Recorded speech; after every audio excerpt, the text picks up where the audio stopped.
Okay, welcome everybody. So in this video, we are going to combine some content that we covered earlier this semester, namely, given a matrix such as this matrix A up top, how we can find a basis for the null space of this matrix A, the column space, and the row space of matrix A.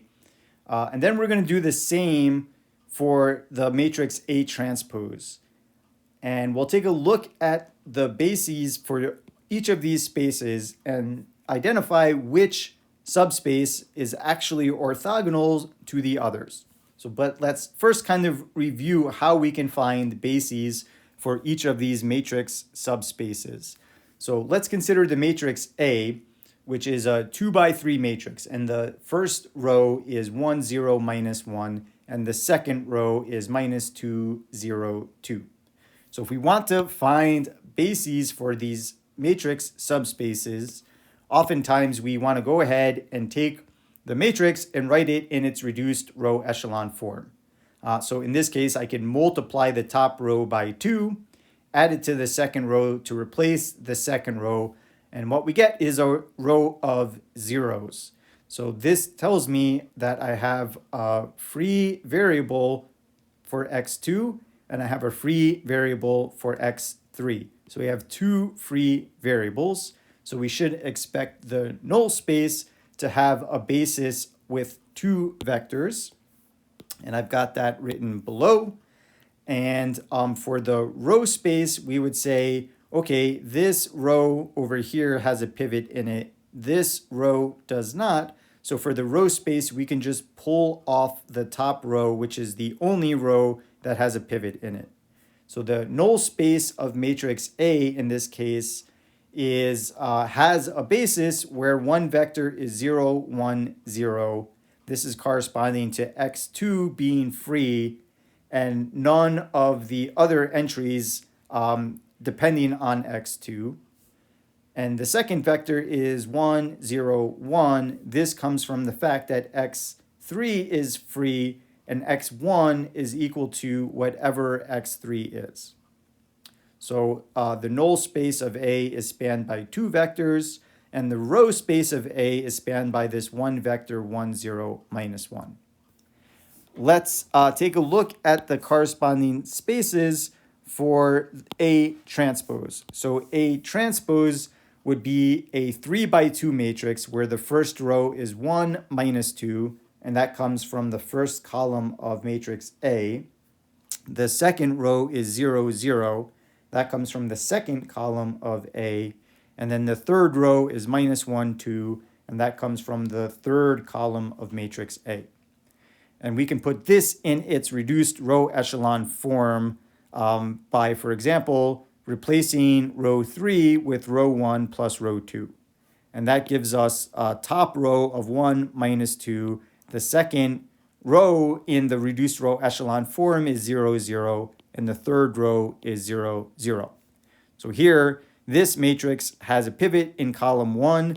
There's no pivot in column 2, so x2 is a free variable. And we can express the null space of A transpose as the vector 2, 1. Okay, this 2 coming from the fact that x1 should equal 2 times x2, and x2 is free. And I should also note, for originally with matrix A, if I wanted to find the column space of this matrix, then we put this into reduced row echelon form. We look at which columns have a pivot in them. So that would be this column over here. And then the column space is going to be spanned by the corresponding columns in the original matrix A that have pivots. So the column space of A is has a basis which is 1 minus 2. So here we found bases for the null space, the row space, the column space of matrix A, and then we found a basis for the null space of the transpose of matrix A. And on the next slide, we're going to take a look at all of these spaces and see which ones seem to be orthogonal to the other. Okay, so now continuing with this example, so we're working with this 2 by 3 matrix A where the top row is 1, 0, minus 1, and the bottom row is minus 2, 0, 2. And we identified, for example, that the null space of this matrix is spanned by two vectors. So a possible basis for the null space of A is one vector is 0, 1, 0, and a second vector is 1, 0, 1. And for the row space of A, we've identified that a possible basis for this subspace would be the spanned by just one vector, 1, 0, minus 1. And let's take a look at the picture of these two spaces. So we can write the null space of A as a vector spanned by these two vectors.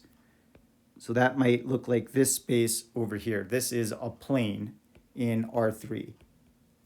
And here we can see that this basis vector 1, 0, minus 1, if I take the dot product of this with the first spanning vector, we get 0. So I know that 1, 0, minus 1 is orthogonal to 0, 1, 0. If I take the dot product of this second vector in this basis for the null space of A and this vector that's a basis for the row space of A, we get 1 plus 0 minus 1. So the dot product of this vector and this vector is also equal to 0.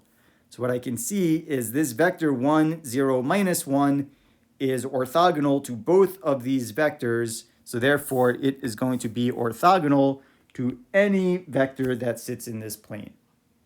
So what I can see here is that at least for this example, the null space of matrix A and the row space of matrix A, these two subspaces are orthogonal complements of each other.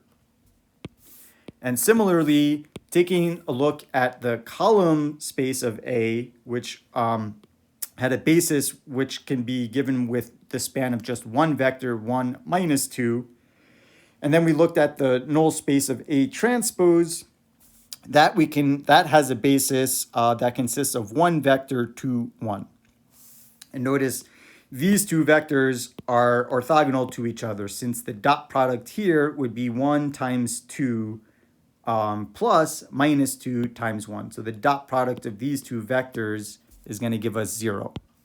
And we have a very similar picture over here that says, okay, here is the vector 2, 1 corresponding to the null space of A transpose.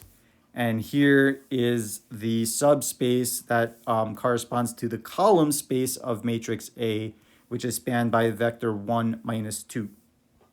And we can see that these two lines go through the origin. So each of these is a subspace.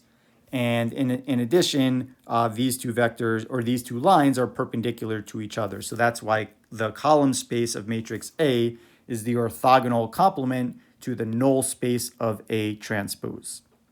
And we'll prove this result on the next slide in the next video in general.